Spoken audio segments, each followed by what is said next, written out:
3ABN presenta Anclas de la Verdad con el pastor Frank González en la serie titulada Juan 3:16, el poder asombroso del verso más famoso. Amigos, bienvenidos una vez más a una nueva edición de Anclas de la Verdad. Este es un ciclo de 5 presentaciones y, como han visto ya en nuestra apertura a este comienzo de este programa, el orador invitado en esta oportunidad es el pastor Frank González. El pastor Frank González es bien conocido por ustedes.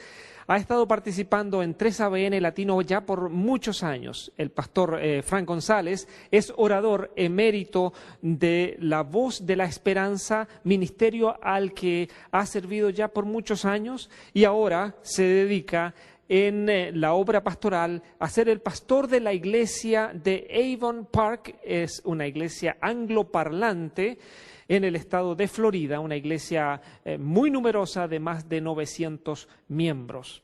En esta oportunidad, como ya hemos visto también, el pastor Frank González va a desarrollar un tema muy bonito, muy impresionante, y es el título que acabamos de escuchar, Juan 3:16, el poder asombroso del verso más famoso.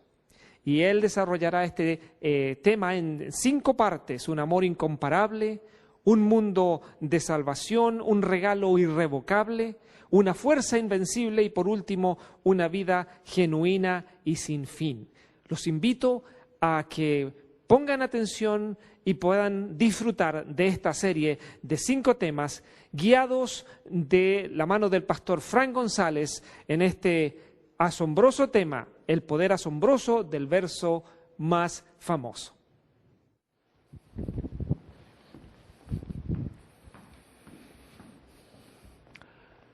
Amante Padre, que las palabras de tu siervo y la meditación de su corazón sean agradables delante de ti y de mucho provecho para todos, y te daremos la honra y la gloria, y lo haremos en el nombre de Jesús. Amén y amén. Si me permiten, quiero comenzar con una confesión. Quiero abrirles mi corazón, porque llego a este púlpito con una preocupación en mi mente que ha estado ausente por 40 años casi que llevo predicando la palabra de Dios. Y no es nacida de una mala noche, aunque la tuve. Los viajeros solemos pasar penurias y peripecias, y al llegar acá, pues la odisea fue larga, el vuelo se atrasó, el sueño corto y todo eso, pero no es ese la naturaleza de mi problema. El problema más bien reside en que tengo algo tan precioso, tan maravilloso, tan extraordinario, que tiene en sí mismo el poder de transformar cualquier vida, porque lo he visto, lo he comprobado a ciencia cierta. Y usted me dirá, pero Pastor Frank, eso no huele a problema, eso no suena mal, eso parece algo extraordinario, y lo es. El problema es que ese contenido maravilloso viene en una vasija familiar, conocida. Es como el contenido de un libro en una portada que conocemos, que la damos por sentada, que nos parece conocer. Por eso, antes de entrar en el tema como tal, quiero contarles una historia que resulta orientadora en esta preocupación mía.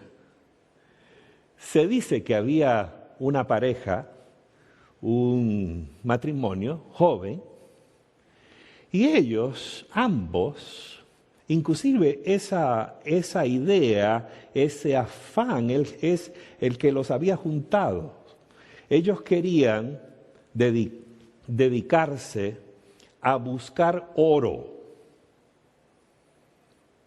Era ya rayano en un afán, una ambición. Y querían vender su casa y con la venta de su casa empezar a subsidiar estos viajes por todo el mundo para buscar, excavar, extraer oro. Bueno, no hay nada malo con el oro. Pero la historia es bastante interesante y su fin muy curioso, sino trágico, porque nuestra pareja, por mucho que recorrieron el mundo, nunca dieron con ese oro. Y para peor, en aquella casa que habían vendido y dejada atrás por insignificante, porque allí no estaba el oro, la riqueza estaba en otra parte, y vendieron ese terreno como inservible. Resultó que las vetas de oro más extraordinarias de Estados Unidos, sino del mundo entero, estaban allí mismo, en aquella casa que ellos abandonaron para buscar oro en otro sitio. Una historia real y genuina. Muchos predicadores la han contado y está en muchos libros este relato. Así que al decirles a ustedes el tema de hoy y dónde vamos a buscar el oro, por favor, no mire en poco la carátula, la portada, la vasija conocida, porque nos va a parecer un camino trillado.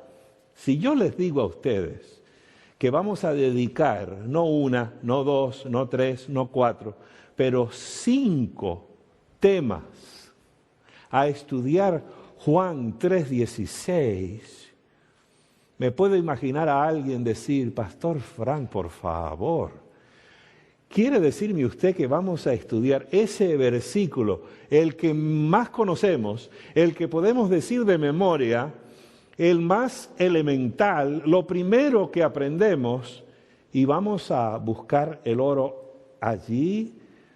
¿Acaso no lo podríamos encontrar en algo más sofisticado, en algún otro lugar, en algún otro lugar recóndito de la palabra de Dios que todavía no hayamos llegado? Pero las cosas no son siempre lo que parecen ser. Muchas veces son mucho más de lo que pensamos que contienen y que presentan y que entregan. Por ejemplo, tome usted este púlpito, ¿no? Este púlpito, su físico enseguida da a entender que lo que es un púlpito, ¿verdad? No hay mucha complicación. Ese es el físico de este púlpito. Pero, si vamos más allá de lo físico, a la física del púlpito, lo que se llama la física cuántica, lo que hay en el púlpito que los ojos no pueden ver, que para verlo y explorarlo hacen falta instrumentos complicados, sofisticados, poderosos.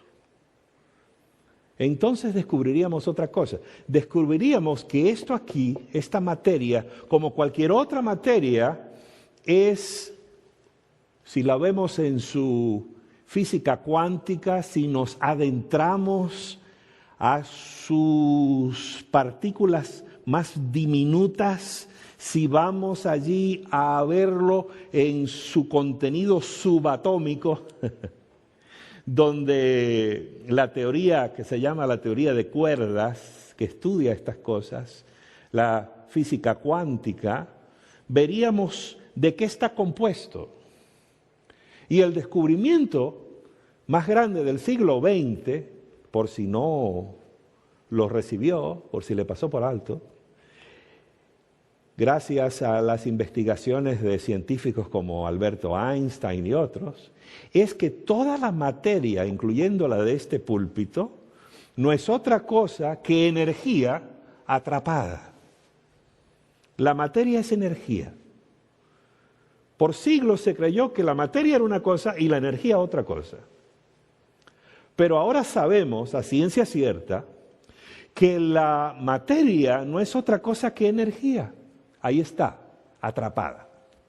Y si usted logra disgregar esa materia subatómicamente, usted desata un poder que es nuclear, un poder que es atómico. De ahí viene la idea de la bomba atómica. Espiritualmente hablando, Juan 3:16 es una bomba atómica espiritual. Allí hay un poder extraordinario, porque Cristo dijo que las palabras que Él ha hablado son espíritu y son vida. Lo dijo en Juan 6:33. Y recordemos que Juan 3:16 fueron palabras que el mismo Señor entregó a un religioso que creía que lo sabía todo, un sabelotodo, religioso, buena persona, moral, íntegro, un hombre respetado. No había otro como él en toda esa tierra. Era el individuo que las madres que andaban con sus niñitos apuntaban y señalaban y decían: mira, querido, un día yo quiero que tú seas como ese hombre Nicodemo. Pero a ese hombre cauto, a ese hombre profesor, a ese hombre que estaba endoctrinado en todas las cosas relativas a la palabra de Dios, Jesús le dijo: tienes que nacer de nuevo. Y para nacer de nuevo le dio Juan 3:16. Así que, si tú me das de tu tiempo y no cambias la sintonía pensando que esto ya lo conoces, vas a descubrir conmigo, vamos a descubrir juntos el poder extraordinario que hay en Juan 3:16. El apóstol San Pablo le dijo a unos estudiantes de la palabra de Dios algo que quiero que busquemos en Primera de Tesalonicenses, porque fue a los de Tesalónica, una ciudad de Asia Menor, le dijo algo que tiene que ver mucho con lo que estamos hablando acá. Algo de la palabra de Dios. Y es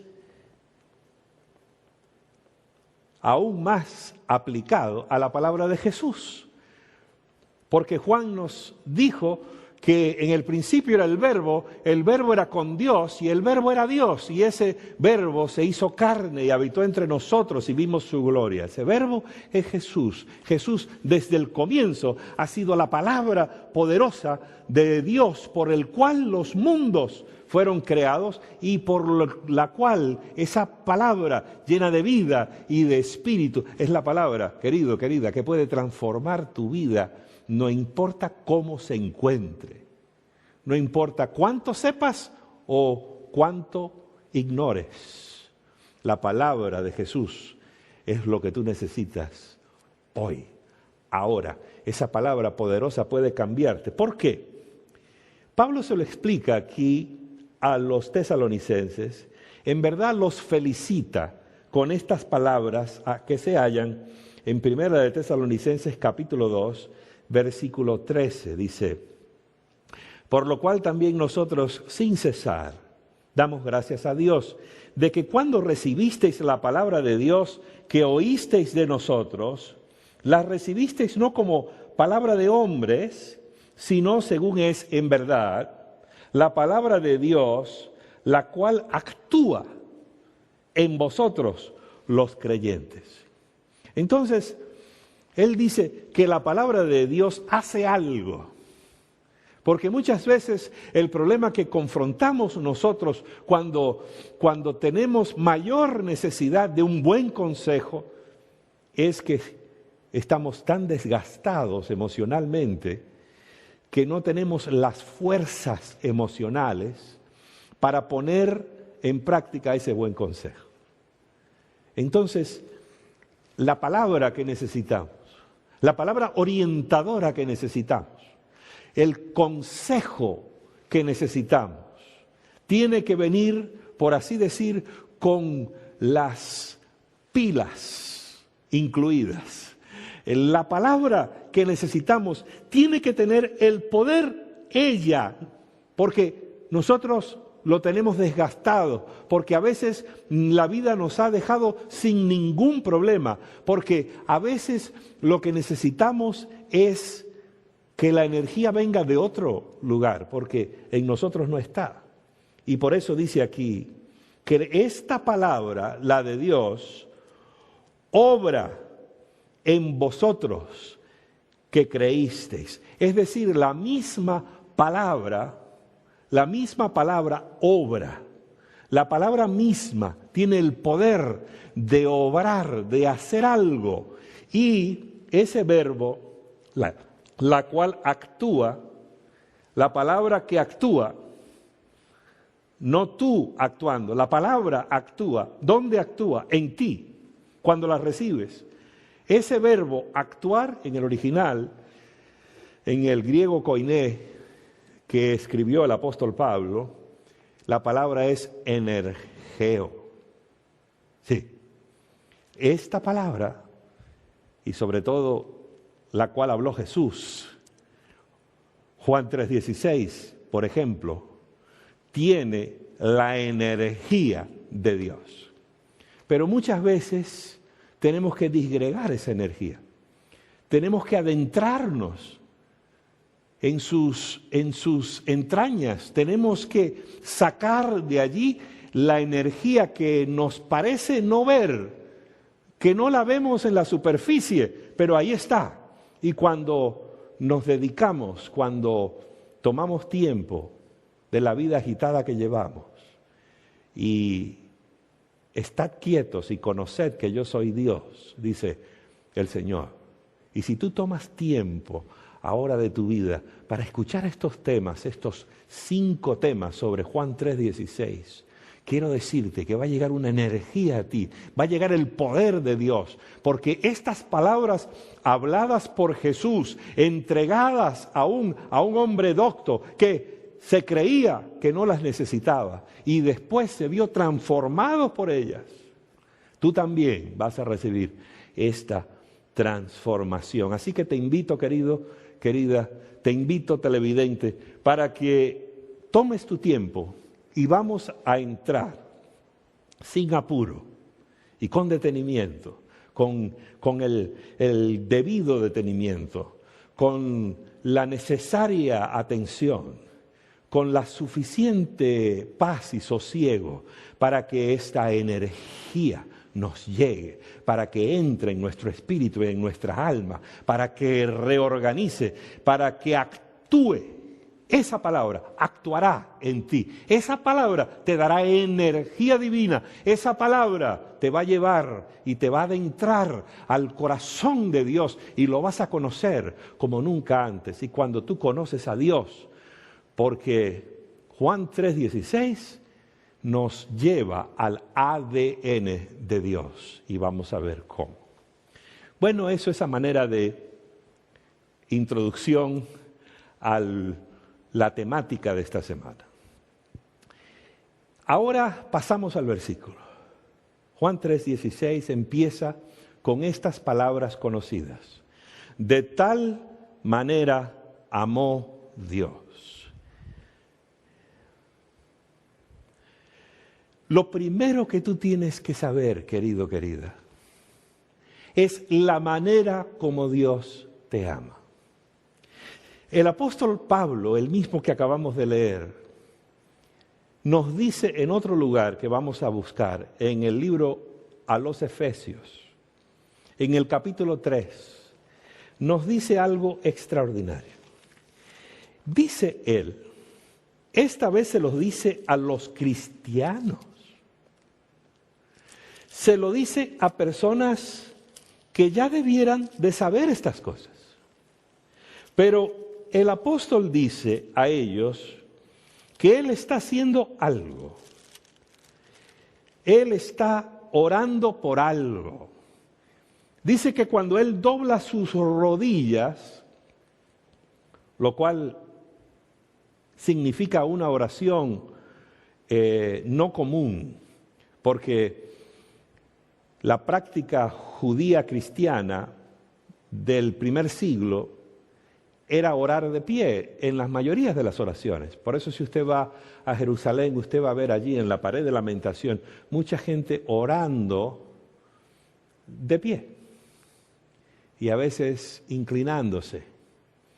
Ya hoy por hoy no saben por qué se inclinan y lo hacen casi como un tic, casi sin sentido. Pero un rabino me explicó que originalmente esa inclinación era cada vez que leían el nombre de Dios en la Biblia, entonces había un gesto de reverencia al nombre de Dios. Pero la mayoría de las veces es correcto, se puede orar de pie. Pero cuando había necesidad de una oración ferviente, de algo de una importancia extraordinaria, entonces los ancestros creyentes se arrodillaban. Llámese Daniel en Babilonia orando por su pueblo, o en este caso el apóstol Pablo. Él dice que dobla sus rodillas. Esto se encuentra en Efesios capítulo 3, versículo 14. Lo leo. Por esta causa, dice, doblo mis rodillas. Hay una causa, dice él, que me lleva a mis rodillas, que me lleva a hincarme, porque es lo que más me preocupa de todas las cosas. Es mi deseo máximo, es lo que yo quiero que suceda. Doblo mis rodillas ante el Padre de nuestro Señor Jesucristo, versículo 16, para que os dé a ustedes creyentes, a ustedes cristianos, conforme a las riquezas de su gloria. Aquí está el oro, las riquezas de la gloria de Dios, el oro espiritual.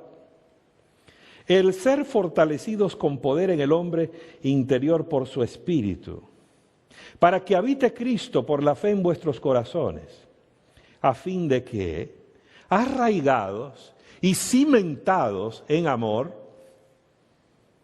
seáis plenamente capaces de comprender con todos los santos cuál sea la anchura, la longitud, la profundidad y la altura, de conocer el amor de Cristo, que excede a todo conocimiento, para que seáis llenos de toda la plenitud de Dios.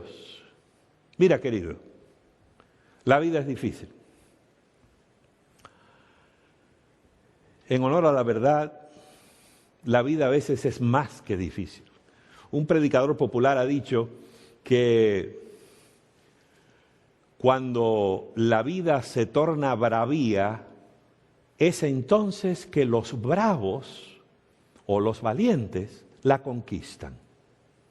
Es verdad, tiene razón, pero habría que añadir, habría que admitir, mal que pese, que hay gente que yo he considerado más brava, más valiente, más espiritual, con más madurez, con más entereza espiritual que este servidor, y la vida en una ocasión, en uno de esos momentos arrolladores de la vida, cuando viene un tsunami de problemas, los he visto anonadados, a veces por un tiempo y a veces no salieron de aquel apuro.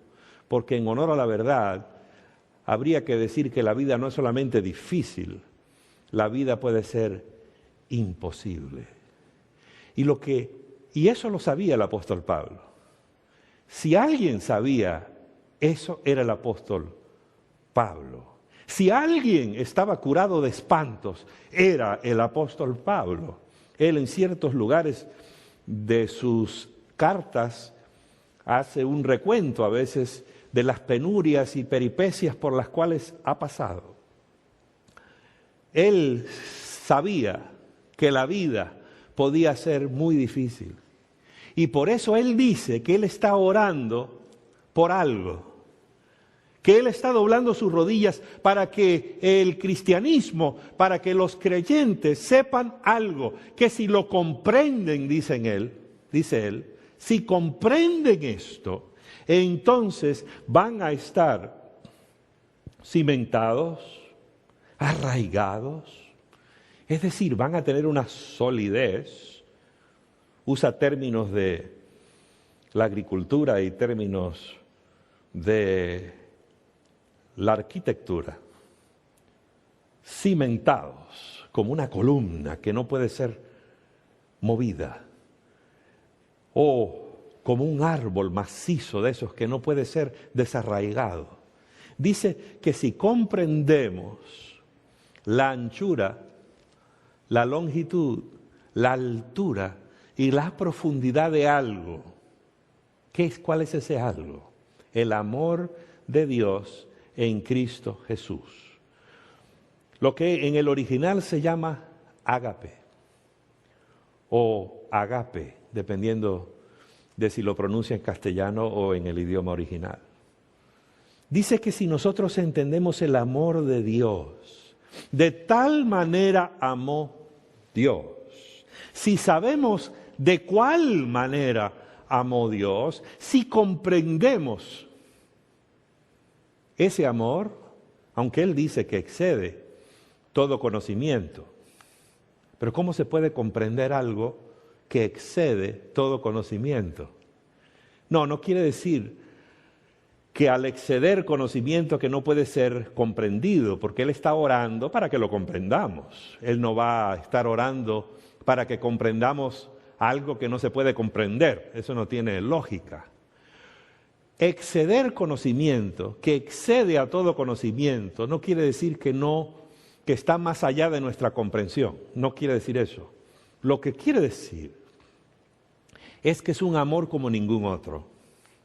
Que es un amor de otro mundo, que es un amor tan distinto que nos parece así mismo como fue escrito, nos parece griego, nos parece en chino, nos parece algo que no se compagina, que no concuerda, que no conlleva, que no se ajusta a lo que conocemos. Excede el conocimiento nuestro, excede los amores a los cuales nosotros estamos acostumbrados, que no son malos necesariamente, pero no son ágape, no es el amor agápico de Dios en Cristo Jesús. Pero si conocemos, si comprendemos, aunque sea un poquito, de tal manera como Dios nos ha amado, si comprendemos eso, entonces la vida cambia, entonces todo es diferente, entonces estaremos fortalecidos de tal forma, querido, que cualquier cosa que venga a tu vida. Ese era el problema de Nicodemo. Sabía mucha Biblia, pero nada del agape. Ese era el problema de los fariseos del tiempo de Jesús, porque en Juan capítulo 5, Jesús allí le dice a ellos: vosotros no tenéis el agape de Dios en vosotros, no tenéis el amor de Dios en vosotros. Ese fue el diagnóstico. Tenían todo lo demás, tenían el conocimiento de profecías, tenían el conocimiento de muchas cosas, pero les faltaba saber de tal manera amó Dios al mundo. Ahora, yo quiero que entremos en este primer tema, en las riquezas, las delicias, las profundidades, las alturas y la amplitud de ágape. Primero quiero decir que este término, el vocablo ágape, lo rescataron los discípulos del sótano filológico, por así decir, de la época. Es decir, era una palabrita descartada, era una palabrita que existía por allá tomando polvo, era una palabrita que nadie usaba. Y los discípulos agarraron esa palabra, le quitaron el polvo, la sacudieron y la inyectaron de todo el contenido del amor de Dios en Cristo Jesús. Hicieron eso porque al examinar las otras palabras que había para amor, les pareció que no eran un instrumento adecuado para transmitir el amor de Dios de tal manera, el amor que ama de tal manera al mundo. Las otras palabritas andaban cojeando. Tenían un significado y un sentido que no ayudaba. Y la idea que ellos querían transmitir del amor de Dios andaba chocando con esos otros significados. Por ejemplo, la palabra filó o el verbo fileo es una palabrita que se usaba para expresar el amor filial. De ahí viene la palabrita filial. Filadelfia es una ciudad en Estados Unidos que está compuesta esa palabra de filo y adelfos. Adelfos es hermano y filo es amor entre hermanos. Es la idea del amor filial, el amor para gente que conocemos, el amor para nuestros familiares, el amor para nuestros amigos. Es un lindo amor. Si usted tiene familiares que lo quieren y lo aman, siéntase dichoso, porque es lindo eso. Si tiene amigos, aunque no sean sanguíneos, familiares sanguíneos, pero si tiene amigos, buenos amigos, eso es algo maravilloso. Los discípulos pudieron haber usado esa palabra, pero decidieron no usarla, porque agape requiere otro conocimiento más profundo. Había otra palabrita que se usaba en el mundo de la época, y todavía hoy, para describir amor. Es eros, eros.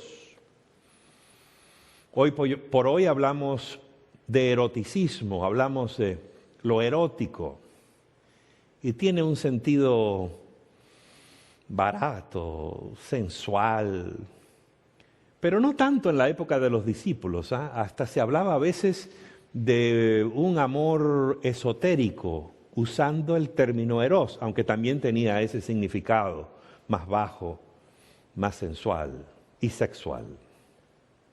Pero en honor a la verdad, el amor eros, el amor que uno puede tener por una esposa, por una compañera, un compañero, en el contexto del matrimonio, es algo precioso, es algo maravilloso. Pero ya ustedes pueden darse cuenta por qué los discípulos no iban a usar el verbo o la palabra eros para describir el amor de Dios. Entonces decidieron, tiene que haber algo, tiene que haber una palabra. Y había una palabrita que había caído en desuso, ágape, que se usaba poco. Quizás Platón y algunos de los griegos filósofos la habían usado para expresar un amor bastante, como decimos, un amor platónico, un amor elevado, un amor limpio. Y los discípulos decidieron tomar esa palabrita, que no contenía el significado que ellos le habrían de dar, pero vieron en ella como un lienzo abierto, limpio, para poder ellos entonces allí poner todo el significado de este amor especial de Dios que se ha manifestado singularmente y de manera especial en Cristo Jesús por nosotros.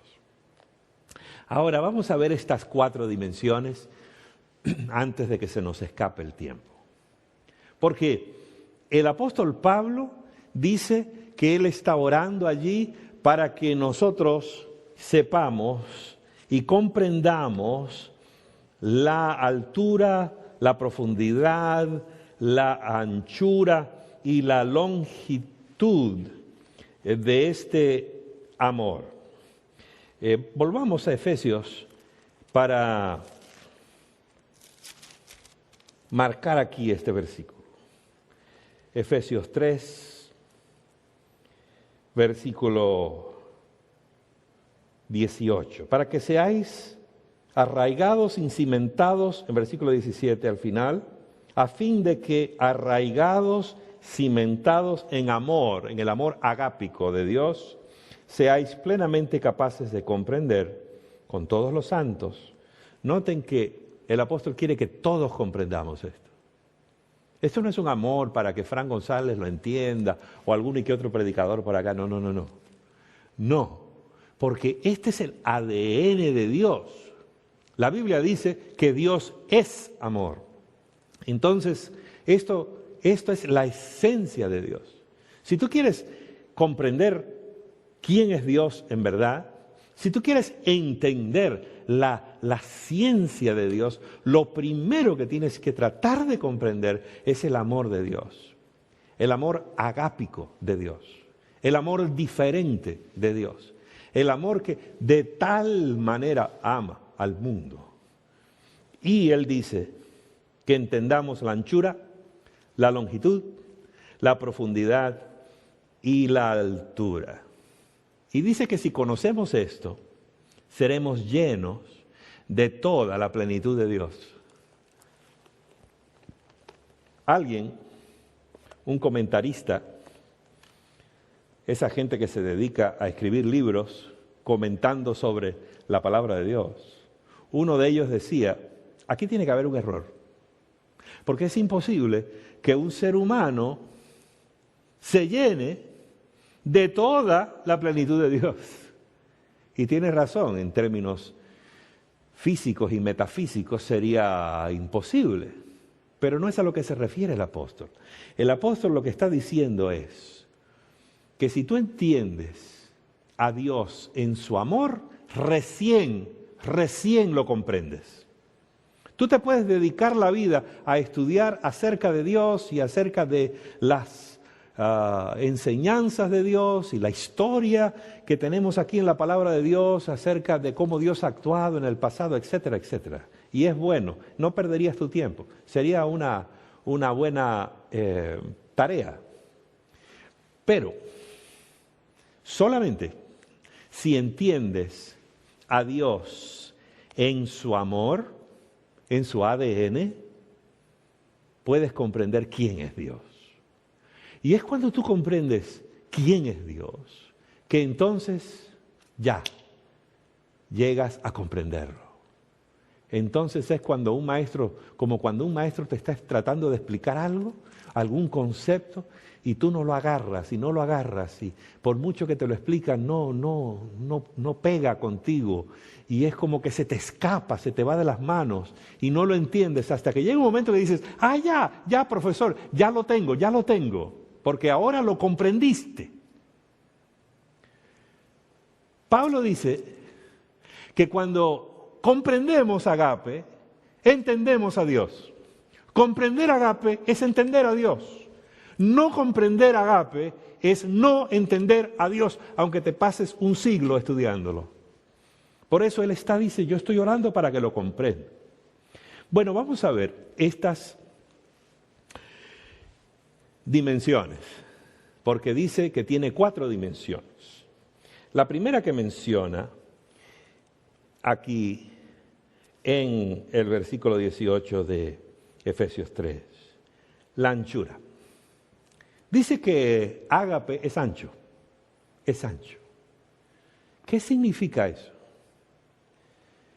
Lo interesante es que Pablo no explica mucho esto de las 4 dimensiones.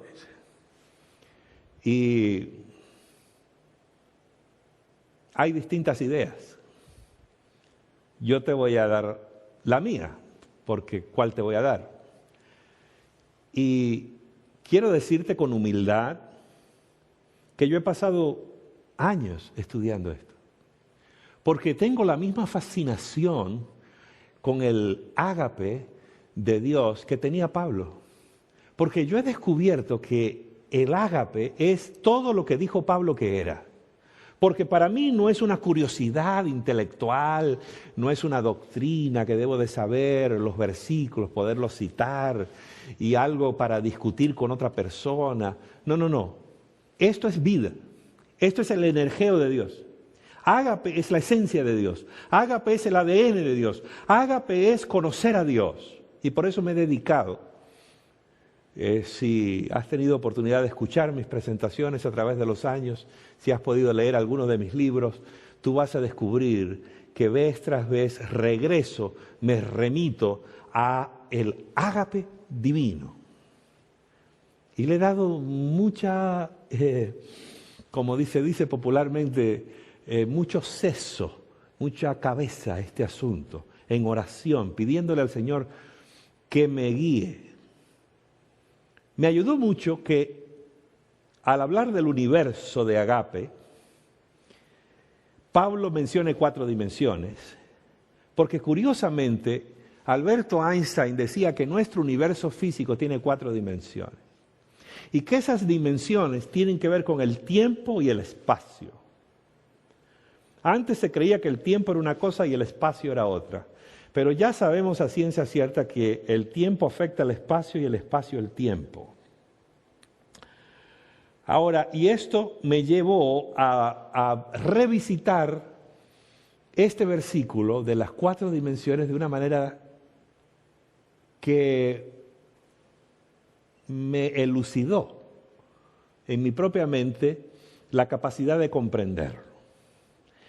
Cuando pienso en algo ancho, en el caso mío, quizás por la manera en que yo estoy constituido, no sé, pero pensar en algo ancho, pienso en el espacio. Ancho, pienso en algo físico, pienso algo ancho. Aquí veo el amor de Dios como la esencia de Dios. Ya lo dije, no tengo que visitar mucho este punto, porque Dios es amor. El hecho de que el amor es ancho, yo diría que el amor es tan ancho como es ancho Dios. Eso es una anchura interminable, porque Dios es omnipresente. Pero el punto que he visto en esto de la anchura de ágape es que ágape no es algo que Dios tiene, sino ágape es algo que Dios es.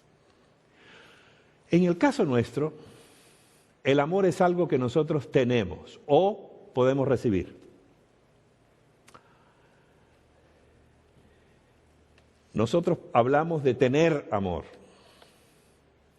Hablamos de entrar en amor y salir de amor. Entramos en amor y en desamor. Un día tenemos amor y otro día no lo tenemos. Porque el amor para nosotros no es nuestra esencia. En inglés, y ahora como les dijeron, estoy predicando casi exclusivamente en inglés. Interesante, pero la vida tiene esas vueltas que muchas veces son sorpresivas y ahora estoy predicando más inglés que otra cosa. Este es uno de mis primeros sermones en español en más de 1 año y medio. Y en inglés se habla de falling in love. Dice que uno como cae en amor, como el que se tropieza y cae en amor, como si fuera un accidente. Y a veces da la impresión de que es un accidente de un montón de carros y vehículos, porque a veces los amores humanos, estos románticos, pueden ser desastrosos. Y la gente cae en amor hoy y mañana ya no está en amor. Alguien te prometió amor, no sé, la semana pasada, o hace meses, o hace años, y ya no te ama. Es triste. O quizás el caso sea tuyo. No te sientas mal, así es la vida. El amor humano es así. El amor humano no es ancho. El amor humano existe hoy y no mañana.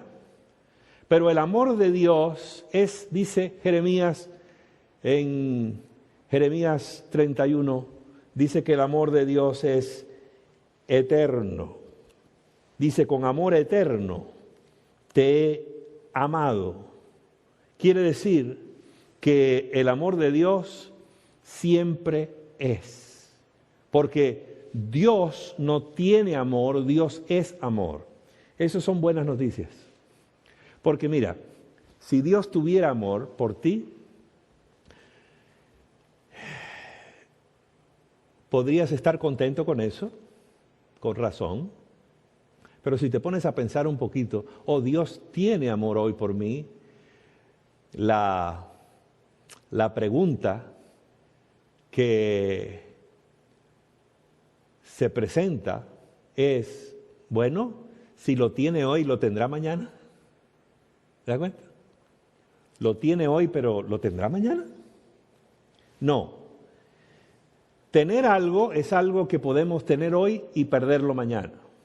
Dios no tiene amor por ti como el que tiene una posesión que puede perder. La Biblia dice que Dios es amor. Primera de Juan 4:8. Es amor. Dios es amor.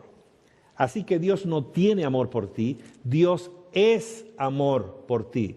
Por eso Él te ama con amor eterno. Con amor eterno te he amado.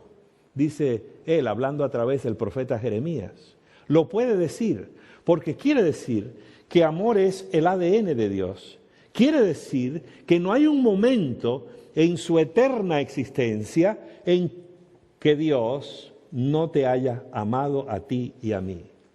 Nosotros hemos nacido en este mundo y a no ser que Cristo venga antes de nuestra muerte, también pasaremos al descanso. Y en ese día, dice la palabra, perecen nuestros pensamientos, perecen todo lo que hemos traído a este mundo. Pero Dios no perece. Dios siempre es. Dios siempre existe. Dios siempre ha sido. Dios siempre es. Dios siempre será. Y Él es amor por ti. No hay un momento de su eternal existencia en que Dios no te va a amar. Piensa en eso, querido. Si tú piensas un poquito en esa manera ancha en que Dios te ama, eso nada más podría cambiar tu corazón. Porque eso quiere decir que tú no tienes en tu haber, yo no tengo en mis posibilidades el poder cambiar el amor de Dios. Yo no puedo reconstituir a Dios, yo no puedo hacer que Dios sea otra cosa. Dios es amor. Entonces, quiere decir que el ágape de Dios, la manera en que Dios me ama es diferente a la manera en que me ama cualquier ser humano o a la manera que yo amo a cualquier ser humano. Porque yo puedo amar a una persona hoy y no mañana, pero Dios no me puede amar así. Dios me ama con amor eterno, porque el amor es ancho. Pero no solamente el amor es ancho, también es largo. La longitud. Cuando pensamos en algo largo, yo como soy predicador, pienso en el tiempo. Ancho es espacio, el universo del espacio. Largo es el universo del tiempo. Los niños quieren saber cuán largo va a ser el discurso, cuán largo va a hablar el pastor. Está hablando demasiado largo.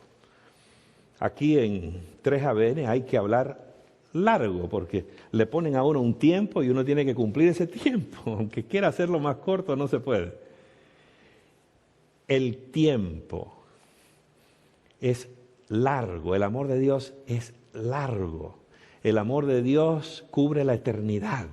El amor de Dios es hoy como fue ayer y será mañana. Así que es ancho porque es la esencia de Dios, es físico, es ancho porque Dios es amor, es el espacio que llena a Dios, todo lo llena, el amor de Dios todo lo llena, el amor de Dios existe porque Él es amor. El amor de Dios no es algo que Dios puede perder. Dios no se levanta mañana pensando si te va a amar o no te va a amar.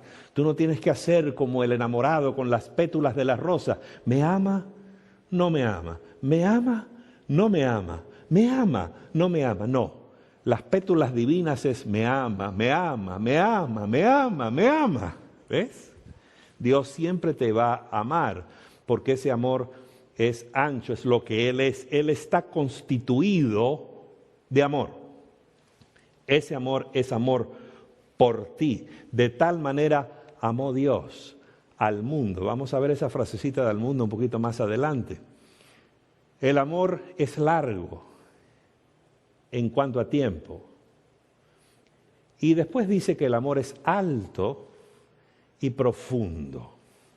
Esto de la altura y la profundidad de Dios, yo creo que está mejor presentado en Filipenses capítulo 2. Aquí en Filipenses capítulo 2 hay algo que se cree que era un himno que cantaban los creyentes del primer siglo y pasó a ser parte, felizmente, de nuestro Nuevo Testamento. Porque la altura y la profundidad del amor agápico de Dios en Cristo Jesús solo puede tener una aplicación. Hay solo una aplicación que vale. Hay solo una aplicación que se ajusta. Y es la vida de Cristo. Aquí en Filipenses 2 nos habla de la exaltación de Cristo y después el viaje de su humillación por nosotros y después el regreso exaltado, ahora más exaltado que antes. Y ese proceso que se le llama en el original kenosis, la humillación de Cristo, el vaciarse de Cristo. Kenosis es una palabrita, aquí aprovecho ya de una vez para tomar un poquito de líquido, porque esto sirve de ilustración.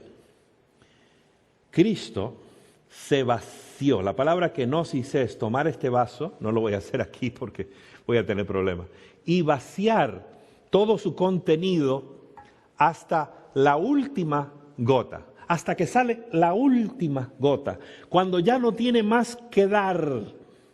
El amor agápico de Dios por ti y por mí, escucha bien, se vertió, se viró, se derramó completo y total por nosotros en Cristo Jesús. Cristo no guardó ni una sola gota de ese amor. Porque el amor, acuérdate que el amor es lo que Dios es y lo que Cristo es. Entonces, cuando dice la Biblia que Dios y que Cristo derramó su vida por nosotros, lo dice en montones de partes de la palabra de Dios. Dice que se dio a sí mismo, derramó su vida por nosotros. Ese kenosis, ese derramamiento del agape, de la profundidad, de la altura de donde estaba Jesús protegido, donde el enemigo no lo podía tocar ni alcanzar, vino y se humilló. Y voy a leer este pasaje donde dice en Efesios 2:5. Haya pues en vosotros este sentir que hubo también en Cristo Jesús, el cual siendo en forma de Dios, altura, no estimó el ser igual a Dios como cosa a que aferrarse. No se aferró de estar exaltado, no se aferró a estar solo allá arriba, sino que, versículo 7, se despojó a sí mismo, se vació a sí mismo, se entregó a sí mismo, tomando forma de siervo, hecho semejante a los hombres, y estando en la condición de hombre, se humilló a sí mismo, haciéndose obediente hasta la muerte, y muerte de cruz. Por lo cual Dios también le exaltó hasta lo sumo, y le dio un nombre que es sobre todo nombre, para que en el nombre de Jesús se doble toda rodilla de los que están en los cielos y en la tierra y debajo de la tierra, y toda lengua confiese que Jesucristo es el Señor, para gloria de Dios Padre. Uno de los que se arrodilla es Pablo, ya vimos. Otro que se arrodilla, te lo aseguro, es Frank González. Otro que se debe de arrodillar eres tú, en reconocimiento a ese amor eterno, ese amor exaltado, ese amor excelso, ese amor asombroso, eterno por ti, que en la persona de Cristo vino desde lo alto y se vació todo, lo entregó todo, no podía dar más, entregó hasta gotas de sangre, se fue hasta el mismo infierno de la segunda muerte, para que tú y yo tengamos ese amor, recibamos ese amor. El apóstol Pablo dice que ese amor es derramado en nuestros corazones. Querido, querida, si tú abres tu corazón ahora mismo, tú puedes recibir ese amor. Agradécele a Dios por Jesucristo. Dile gracias, Dios mío, por ese amor. Lo recibo ahora mismo. Abre tu corazón, querido, y recibe ese maravilloso amor de Dios.